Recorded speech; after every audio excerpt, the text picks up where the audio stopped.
Hoy, en nuestra entrevista principal, vamos a conversar con el arquitecto Patricio Ales sobre varias cosas, no solamente sobre arquitectura, que algo de ahí va a salir, sobre política también, pero sobre todo me interesa, Pato, gracias por estar con nosotros acá. Muchas gracias por la invitación.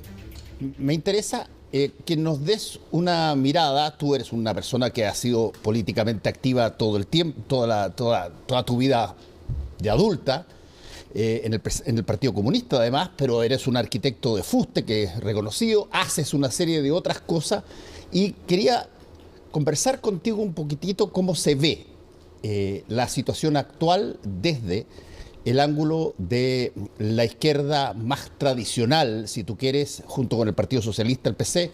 ¿Cómo se está viendo esta situación y qué posibilidades hay de que haya algún grado de comunicación, llamémosla así? No voy a decir comunicación amorosa, pero comunicación de alguna manera complementaria con todas las fuerzas para poder terminar, por lo menos, ojalá, con una nueva constitución. Sería muy malo para un país, para cualquier país, y para nosotros especialmente, sobre todo habiendo tenido dictadura hace solo tan pocos años, dentro de la misma generación, tener una constitución en la que el propio gobierno se embarcó apoyándole y pidiendo apoyo, que fracasa, que tiene una derrota estrepitosa, que parecía contradecir el resultado del plebiscito de los que decían queremos nueva constitución. Sí. El 80 dice queremos nueva constitución y el 70 la rechaza. Es una cuestión muy notable. O sea, eso indica evidentemente, sin hacer mucho análisis, que el proceso constituyente anterior estuvo lleno de muchos errores, muchas provocaciones, mucha desmesura, mucha desproporción, mucha exageración, mucho efecto espectáculo que terminó con propuestas que fueron rechazadas. Y sería muy malo que este nuevo proceso se guíe por el principio, la segunda ley de Newton, es decir, a esta acción una reacción. Y eso yo creo que es fruto de una descomposición de la política chilena, porque las situaciones pendulares son tan rápidas, en tan corto tiempo, menos de un año, reflejan que el país está confundido políticamente y es capaz de pasarse, porque nadie cree que este voto de ahora, todos los que votaron por estos constituyentes son mayoritariamente militantes republicanos, no es así. Hay una reacción simplemente de decir, no queremos repetir la elección anterior de esos constituyentes, queremos otros constituyentes y terminó votándose de esta manera. Esa reacción pendular es la que tiene que hacernos pensar a los políticos para construir una manera de un modo de volver a una maduración política. En los tiempos del presidente Allende, en los tiempos de los 60, había una tremenda contradicción, muy conflictiva, que nos llevó a la crisis, donde nosotros cometimos muchísimos errores, aparte de las responsabilidades de la derecha, pero estudiábamos, nos preocupábamos de hacer pedagogía política. Alguien me dirá, mire, usted se leyó la biblioteca entera y su biblioteca fracasó. Es verdad, lo reconozco, fracasó la propuesta socialista, no volvería a ser comunista. No creo más en la revolución, creo en la evolución. Y lo demostró el pueblo socialista en la Unión Soviética, en Bulgaria, en Hungría, en Checoslovaquia, en todos los países socialistas, donde no fue la CIA la que los derrocó, sino que los propios pueblos. Pues bien, yo quisiera que desde ese aprendizaje nosotros mostráramos esa mesura. Y lo que se ha producido aquí en estos efectos pendulares es la desmesura. Ahora, Patricio... Y eso no interpela a la política. Nosotros somos los responsables de crear esas condiciones. No fuimos capaces ni siquiera de conmemorar los 50 años de buena manera. Bueno, eso te iba a preguntar. Tú has dicho aquí ya varias veces esto de que nosotros cometimos errores. Yo me acuerdo, después de la dictadura, cuando existía un proceso, sobre todo que había nacido en el exilio, y particularmente con mucha gente del Partido Socialista que hicieron una mirada retrospectiva a ver qué había pasado. Y tú te acuerdas que yo estaba en la revista Análisis y llegaban columnas y llegaban una serie de... Se llamaban la renovación socialista. La renovación socialista. Pero para renovarse tenían que primero atreverse a mirar qué fue lo que había pasado. Y claro, tú puedes siempre echarle la culpa a otro para no ver tu participación, pero no lo hicieron. No, hubo mucha autocrítica. Mucha autocrítica. Esa autocrítica, qué bueno que la menciones, porque cuando lo discutimos con gente de derecha todavía, no nos reconocen que efectivamente hemos llenado otra biblioteca, ahora no con las máximas del marxismo, sino con las máximas de una renovación y de un cambio. Había un gran esfuerzo por renovar. Y yo en ese entonces no era parte de esa renovación, porque era parte de los que abríamos el paraguas en Santiago cuando llovía en Moscú. Éramos el Partido Comunista. Sí. Ahora, Patricio... Te interrumpí sobre ese proceso. No. Sobre ese punto, tú has mencionado varias veces que se han cometido muchos errores acá. Y incluso en todo lo que pasó con las conmemoraciones de los 50 años. Tú siempre te he escuchado desde hace tiempo, porque te conozco hace muchos años, de que no eres de aquellos que buscan a quién puedo echarle la culpa para que yo no salga damnificado. Sí, gracias por reconocerlo. Y desde ese punto de vista, ¿qué tanto hay hoy día, después de todo lo que ha pasado con el fracaso de la primera votación de la Carta Fundamental, qué tanto hay un ánimo de aceptar, voy a plantearlo en chileno, cuando uno la caga? Bueno, no sé el ánimo que habrá de parte del gobierno, porque aquí hubo una diferencia importante entre los que fuimos los constructores de la concertación, los que participamos de la transición, entre autoflagelantes y autocomplacientes, los que estábamos de acuerdo a veces en muchas cosas y en desacuerdo con otras, pero al final los responsables de lo que llamaban los horrorosos y espurios 30 años, incluyendo los años de la derecha, los del presidente Piñera. Yo no sé cuál será el ánimo de este gobierno que dice que lo nuestro fue nada. Han ido recogiendo cañuela, como se dice en chileno, y cambiando su punto de vista, incorporando a algunas personas. Pero yo primero coloco la responsabilidad en nosotros, los que fuimos a la concertación. La actitud que hemos tenido desde el 2018 hasta la fecha ha sido una actitud silenciosa, la actitud casi vergonzosa de preferir enterrar la concertación a que nos escupan en la calle. Es preferible suicidarse que ser escupido. Porque en el 2020, en el 2021 no había voces en la defensa de la realización de la obra de la concertación. Como si se tratara del peor, y asumiéramos que es el peor periodo. Entonces, ha sido muy difícil. Me preocupa que al calor de esa falta de esfuerzo por relevar lo que fue esa obra que le trajo tanto progreso a Chile y tantos avances, junto con errores, yo tengo un listado de quejas de lo que yo mismo contribuí a hacer, pero que junto con eso fuimos al gobierno, los partidos nuestros fueron al gobierno, y terminan participando de los cargos de poder y teniendo la obligación de comprometerse con un programa que nace de culpar a la propia concertación. Es muy complicado. Ahora, Patricio, es bien curioso cómo lo planteas tú, porque tú eras militante y eres militante del Partido Comunista, eras militante del Partido Comunista en esa época, vocero incluso. Antes de la concertación. Sí, antes de la concertación, vocero incluso. Pero el Partido Comunista no participó de la concertación. No. Creó el MDP, el Movimiento Democrático Popular, justamente para tener otro grupo. Tú conociste al detalle todo ese proceso. Exactamente. Y por lo del 83. Y sin embargo, te veo a ti muy, yo te diría... concertacionista. Entusiasta. Claro, defendiendo la concertación. Sí. Cuéntame un poco sobre eso. Bueno, en realidad el proceso fue largo. Tú conoces este libro que es Mi encandilamiento comunista, en que la primera dificultad fue el 83, cuando se crea el Frente Manuel Rodríguez. Nosotros conversamos el año 85 detalladamente, en medio de una obra de construcción en la que yo tenía cargo en esos años. De acuerdo. Y la primera discrepancia en que yo no creía en la viabilidad, ni en la posibilidad, ni en la legitimidad de la solución armada, ni con ejército popular, ni con guerrilla, ni con focos revolucionarios, ni con un frente llamado patriótico. No creía en esa salida. Pero dije, no me voy a salir del partido porque este partido es un bastión de lucha contra la dictadura y nosotros somos comprometidos, activos contra la dictadura, y además me habían encomendado la vocería del partido en esos años. Y yo la quise asumir.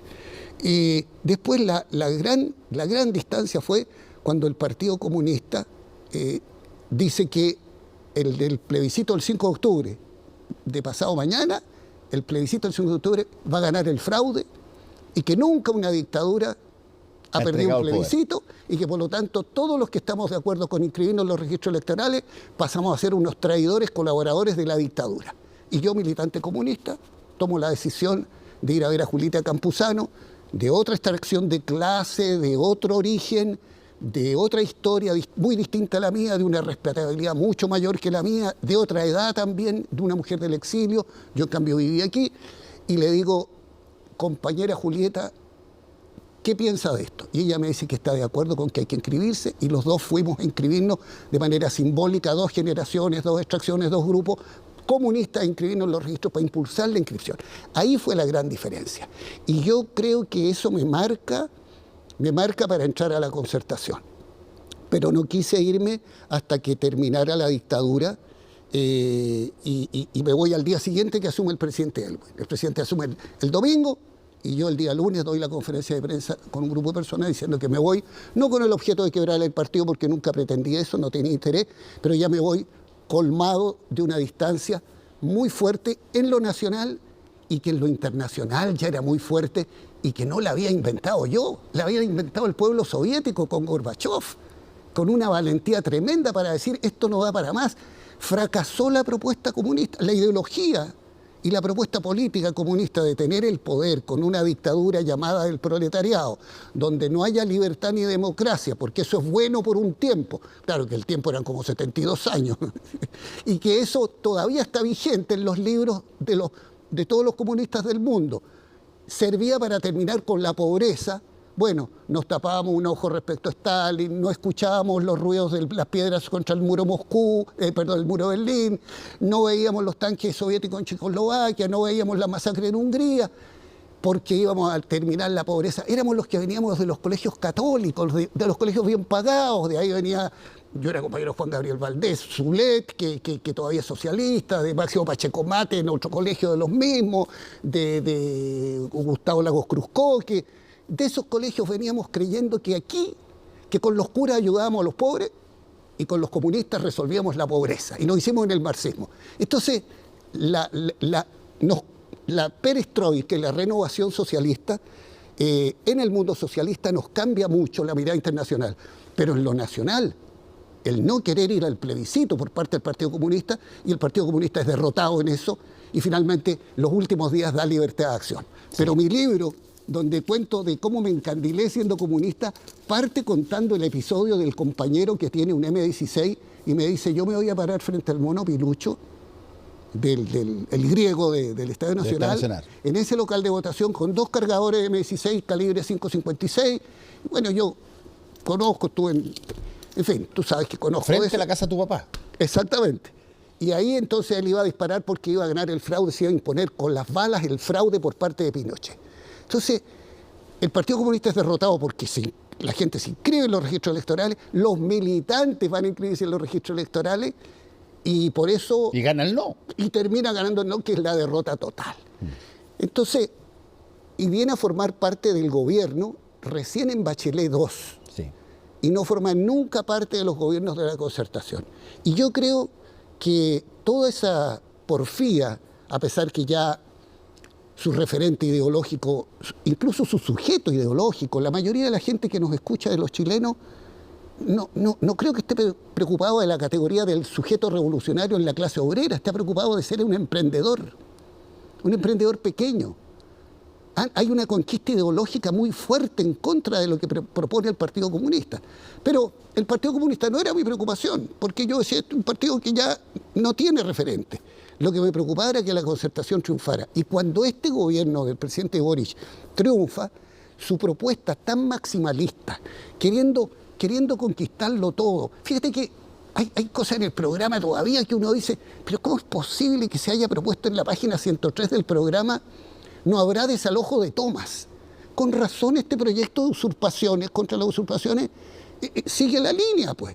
Si en la página 103 dice, no habrá desalojo de tomas, y dice, va a haber negociación con el propietario, y si no hay acuerdo, se le va a pagar al propietario. Yo le pregunto, ¿qué propietario que nos está escuchando le han ido a ofrecer un precio del arriendo? Porque dice que le van a ofrecer un arriendo.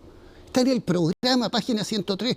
¿A quién le han ofrecido arriendo? ¿Cuánto le están? Me gustaría que contaran cuánto le están pagando de arriendo a los propietarios que le han tomado los terrenos. Entonces, toda esa mirada extrema, los lentes cada vez más parecidos a los lentes del presidente Allende, hay una cierta teatralización allendista que no calza con el respeto y cariño que yo le tengo al presidente Allende. Pero yo no lo canonizo al presidente Allende. Sí. No es un santo. Entonces es muy difícil compatibilizar esta aspiración de pretensión tan revolucionaria dentro de la institucionalidad del Estado que tiene este gobierno, de cambiarlo todo. Las ISAPRES, las FP, la Constitución en los términos que el gobierno lo apoyó.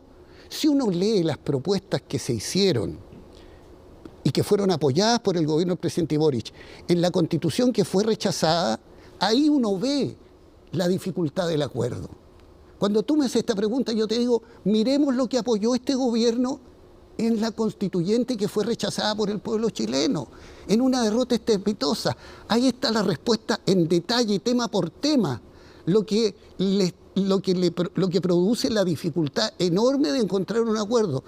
Hay buena voluntad en términos del trato, de la cordialidad, de la politez, de la declaración de que queremos escuchar y llegar a acuerdos, pero a la hora de los resultados hay un deseo de imponer, usando la misma Constitución que dicen que es espuria y que es de Pinochet, con un veto que necesita los 2/3 para el rechazo, es decir, las leyes candados que dejó Pinochet y que nosotros mantuvimos, hay que reconocerlo. Ahora, dime ¿Cómo llegamos a acuerdo en eso? Me cuesta mucho plantearlo y solo puedo decirte que si me preguntas, ¿y entonces en qué estoy? Estoy porque a lo mejor desde las catacumbas, y a lo mejor nos demoraremos 20 años para conquistar una maduración política mayor en el país que nos permita buscar acuerdos de verdad en las diferencias de las identidades. Bueno, ahí hay una pregunta que te quería hacer. ¿Qué tanto sientes tú? Porque hubo una época donde había acuerdos sin ser un sistema parlamentario que obliga a acordar. Sí. Habían estructuras gobiernos que casi todos llegaban más de un partido, salvo el Partido Demócrata Cristiano del 64. Sí. Siempre llegan grupos de partidos desde hace ya casi 100 años. Pero la pregunta es, para que haya algún grado de cooperación política, para que haya algún grado de trabajo en torno a algo que satisfaga, ojalá, a la mayoría o a todos, y necesariamente tiene que haber no solamente diálogo, tiene que haber sesión, tiene que haber no solamente lograr cosas, sino que ceder en cosas. Pero eso, ¿qué viabilidad encuentras tú que hay para eso? Nosotros, felizmente, mi generación tiene la escuela del fracaso que tuvimos en esta línea con el presidente Allende. No fuimos capaces de llegar a acuerdos como se llegan los acuerdos en política, que es respetando las identidades. Ni siquiera dentro de la Unidad Popular, digamos. Ni siquiera dentro de la Unidad Popular. Y hay que reconocer que el Partido Comunista fue el más leal en esa línea con el presidente Allende, de darle todos los apoyos a que llegara al acuerdo. Pero el presidente, y yo creo que eso es un error del presidente Allende, hoy día cuesta mucho decir que el presidente Allende cometió errores, se supone que es una ofensa. Yo creo que el presidente le dio muchísimo más poder que se merecían los partidos, a los partidos. Y apoyó demasiado las decisiones, sus propias decisiones en los partidos.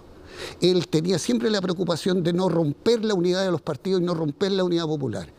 Y nosotros no fuimos capaces de ceder. y se impuso, sin que fuera el lema de todos nosotros, en la Unidad Popular, la idea de avanzar sin transar.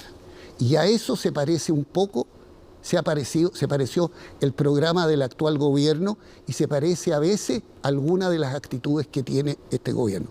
Ha ido cambiando lentamente. Han entrado personas al gabinete que probablemente en las campañas nadie pensaba que iba a estar alguien como Carolina Toá o alguien por supuesto, como Marcel, y yo no creo que Carolina Toá ni Marcel sean partidarios del avanzar sin transar, pero este gobierno gana con sus votos con el avanzar sin transar y su segunda vuelta, pero se olvida que ganó con el 20 y tantos %. Allende ganó con el 36%. Y termina el presidente Allende el 71 en la municipal con el 50,5. No, el 73 en marzo. El 50,5. Claro, la elección de regidores. En la elección de regidores. 50,5, claro. Pero en la parlamentaria ese es el 71 y la parlamentaria del 73 con el 40 y tanto. Entonces, y este gobierno que no llega y nunca llegó a esos resultados electorales, porque la segunda vuelta es con la amenaza, mire, va a ganar Kast. Entonces, nosotros tenemos esa experiencia de lo que significa avanzar sin transar, de no haber podido llegar a acuerdos. La concertación llegó a los acuerdos hasta la exageración, con un error que diluyó el sentido de las identidades, y eso hace perder identidad política y dificultó la madurez política del país en su conjunto. Daba casi lo mismo votar por Chana que por Juana. Oye, y entonces creo que este gobierno no tiene esta voluntad de decir, mire, yo quiero llegar a acuerdo entendiendo las identidades. Y eso es lo que es muy peligroso. ¿A qué te refieres con identidades? Porque a lo que cada partido es. Okay. Eso significa saber ceder, que tú lo dices muy bien. Los acuerdos se logran transando. Es fea la palabra porque suena a comercio. Claro. No la use, pues. No use el transar para avanzar, pero use ceder para tener acuerdo. ¿Cómo tiene acuerdo? Lo otro se llama aplastar. Son como los acuerdos que proponía el bloque socialista cada vez que un país quería tener renovación. Entonces dicen, yo quiero todos los acuerdos siempre que usted piense como yo. Así no funcionan los países. A mí me gustaría que el Chile de hoy tuviera presente la gravedad de lo que se propuso en la constituyente anterior. Si todos los días miráramos los políticos, lo que se propuso en la constituyente anterior, nos tendríamos que preguntar, ¿cómo llegamos a esto? ¿Qué hicimos tan mal que se produjo estallido y que se produjeron elecciones de este tipo de personas que llegaron a proponer estas cuestiones que llegaban a dividir Chile, dividir geográficamente Chile? Todo lo que ahí se propuso. Ojalá lo miráramos todos los días y dijéramos, mire, sabe, parece que hicimos algo mal. Porque no es cuestión de decirle, mire, esto, dice muchas veces, estos son jóvenes. Señor, nosotros éramos más jóvenes. No se necesita ser joven para estudiar, joven ni viejo para estudiar. A veces se estudia más siendo joven y se puede leer más. El identitarismo, esto de, a mí me gusta el medio ambiente, pero no me interesan las mineras. ¿Cómo en un país que vive del cobre no te van a interesar las mineras? Si miráramos todo eso que se planteó en la constituyente, hoy día diríamos, ¿sabes qué más? El país no puede resistir ahora un 80% de nuevo, 70% para rechazar esta constitución. Porque no es solo por la constitución, si el país podría seguir funcionando con esta constitución, no a mi gusto, pero podría seguir. Lo malo es que así se empiezan a mover las leyes y todas las otras decisiones. Desde ese punto de vista, Patricio, ¿cómo ves tú a tu alma mater histórica, al Partido Comunista en esta coalición? Bueno, yo los veo contentos porque no solo han logrado subirse a este carro al que no se habían subido, porque ellos no querían ir con el acuerdo que firmó el presidente Boric con los partidos para esto de tener una nueva constitución.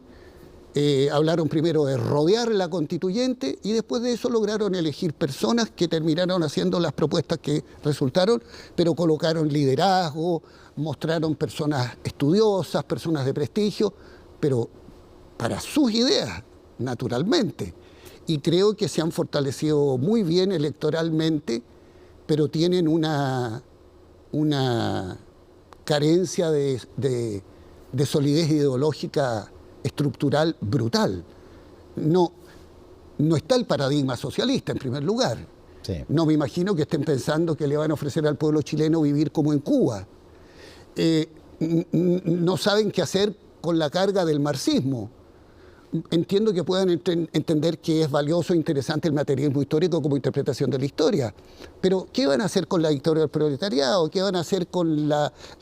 A veces se les salen de repente algunas cosas sobre el control de la prensa, esto de que van a censurar, después recogen...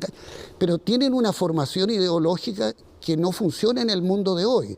Y entonces creo que se van a mantener siempre en un porcentaje de un cuarto, de medio, y que les va a permitir tener espacios de poder, pero nunca volver a levantar una propuesta de un nuevo sistema de sociedad. ¿Viste el porcentaje de votación que tiene el Partido Comunista en Rusia?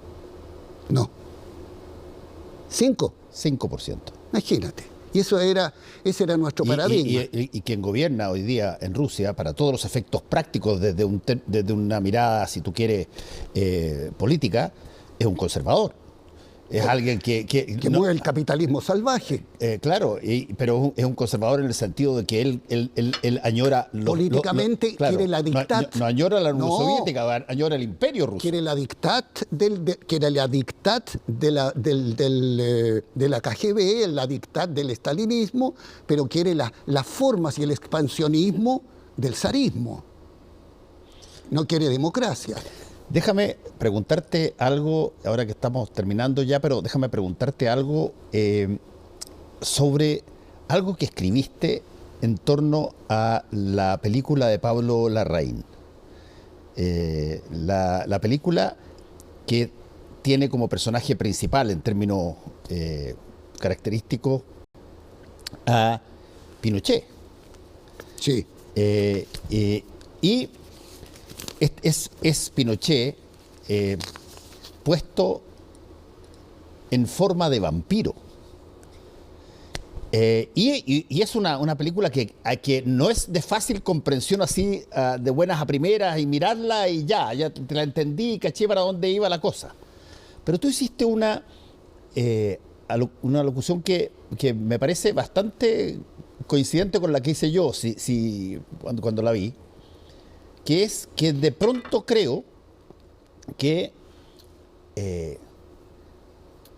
como había que buscar un culpable porque se está entendiendo que la dictadura, a pesar de que en ese momento se defendía de una manera, con el paso del tiempo, incluso la derecha ha dicho, ¿sabes qué? Este tipo de cosas no se pueden volver a repetir, pero hay que culpar a alguien. Bueno, se concentró esa culpa en este personaje. Y desde ese punto de vista, ¿qué nos dice esa película o cómo lo ves tú? La película está bien, lo que estamos mal son los políticos. Los artistas no tienen que hacerse cargo de las responsabilidades que tenemos los políticos, pero a los políticos, algún sector de la derecha y a cierto sector inmaduro de la izquierda, le viene muy bien esto de no comprender lo que fue el proceso de cómo llegamos al golpe y qué fue la dictadura, cómo se llegó a la dictadura y en qué consistió y cómo se llega a conmemorar los 50 años. Le viene mucho más fácil y mucho más cómodo focalizar, reducir en una sola persona. Esto no es algo nuevo. Este es un fenómeno que se ha visto muchas veces en relación a Hitler, esta idea de que Hitler era un loco, como una especie de loco suelto, cuando en realidad un loco no podría haber matado millones de judíos. Eso era una política. Era un tema muchísimo más complejo donde había una cierta aceptación. Claro, era una estructura. Y había una aceptación de la sociedad alemana, de una parte importante, que después dijeran que nadie vio nada, eso es mentira. Y ahí hay una cosa muy grave. Hicieron una guerra mundial. Un loco suelto no hizo el golpe de Estado desde el año 73. Aquí hubo financiamiento, aquí hubo compromiso. Hay una derecha que tiene que dar explicaciones. Yo no digo que los metan presos, yo no soy de los de la venganza, tú me conoces. Sí. Y yo creo en el perdón, bajo determinadas condiciones, por supuesto. Pero es muy delicado focalizar en una sola persona, porque si no, Pinochet termina siendo el chivo expiatorio. Él es el depositario de todas las culpas, de todas las responsabilidades. Entonces, no por casualidad sale la carta de Punta Peuco, que yo encuentro interesante que ellos digan que van a entregar información. Pero por favor, no me diga de que no me reconoce la culpa, no me dice que está arrepentido. Me sigue diciendo de que están orgullosos de habernos hecho lo que nos hicieron, de que nos metieron presos, nos torturaron. Entonces, yo digo, perdone, o sea, el que tengo que pedir disculpas son las víctimas, tenemos que pedir disculpas, no, y ustedes tienen que seguir sintiéndose que merecen una medalla. Y además me va a hacer el regalo de darme información. No, dígame que esto está mal hecho. Focalizar en Pinochet es algo peligroso. Los artistas, la película está bien lo que haga. Y si yo le encargo un cuadro a un artista, el artista sobre el golpe de Estado, lo más probable es que haga o la moneda incendiándose o algo evocando a Pinochet. Y me parece bien.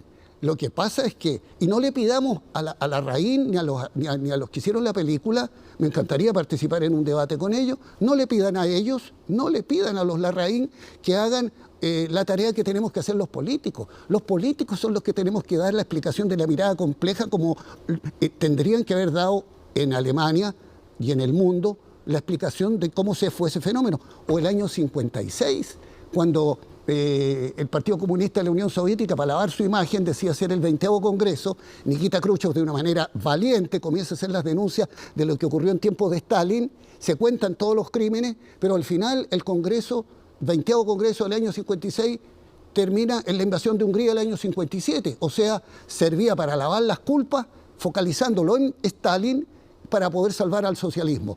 Yo no quiero que Pinochet salve al pinochetismo. A mí eso me parece mal. Ahora, la película me parece muy bien que se haga. Bien. Entonces, y es una buena película en términos de factura. Y ojalá que muchos artistas hagan teatro, cine, pintura, poesía, para poder contar a la pinta de ellos, porque yo no creo, nunca creí, ni siquiera cuando era comunista, en el realismo socialista, de que hay que amenazar de tortura a Shostakovich o hay que pedirle a Stravinsky que levante las masas con el pájaro de fuego, si eso es ridículo, ni García Lorca, ni Neruda siquiera. El Partido Comunista de Chile no adhirió a esa en su expresión acá, porque Neruda podía hablar de Walking Around y de muchas otras cosas, pero la película lo hace bien en lo suyo. Pero cuidado con los políticos que se suman a esto, de extrema derecha y de una izquierda inmadura. Y aquí se suman los inmaduros, los interesados y también los ignorantes. El que no tiene educación política, que le es más cómodo y más emocionante imaginar que este problema de un golpe de Estado es fruto de un ogro y no una intervención extranjera que puso plata, que puso agentes, que puso personas. Entonces, no tiene nada de malo lo que hace la película ni lo que hacen los pintores. Lo que tiene de malo es que los políticos no asumimos la tarea que tenemos que tener. Y por eso la conmemoración que tuvimos de los 50 años es fracasada, porque termina, fíjate, haciéndole funa al encargado de la conmemoración porque tiene apellido Chadwick, ya. Hasta esas vulgaridades llegando a eso. Como alguna vez me han dicho a mí, lo que pasa es que la Gladys me dijo un insulto muy bonito una vez, que para los comunistas es una cosa terrible. Dijo, lo que pasa es que el compañero Alex no es revolucionario. El Pato es un socialdemócrata. Y eso es verdad. Patricio Alex, muchas gracias por haber estado con nosotros hoy día.